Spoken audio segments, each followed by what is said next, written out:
हो गइल बाटे बिहाने राजा करे निकाहे परेशान।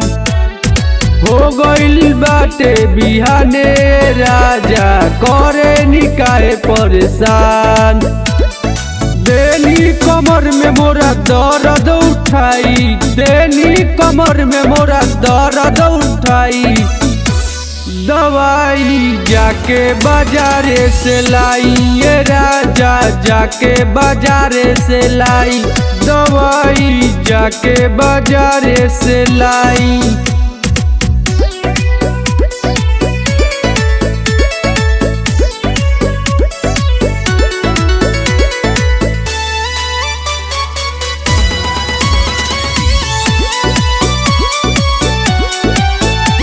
बुखार भइल मन हार गइल, आज खोले न देम का केवारी जी। तनी सबर करी बात बुझल करी, न तो सासू माँ दे लगेम गारी जी। 9 बजे दिन ले देनी सुताई, 9 बजे दिन ले देनी सुताई। दवाई जाके बाजारे से लाई ये राजा, जाके बाजारे से लाई। दवाई जाके बाजारे से लाई।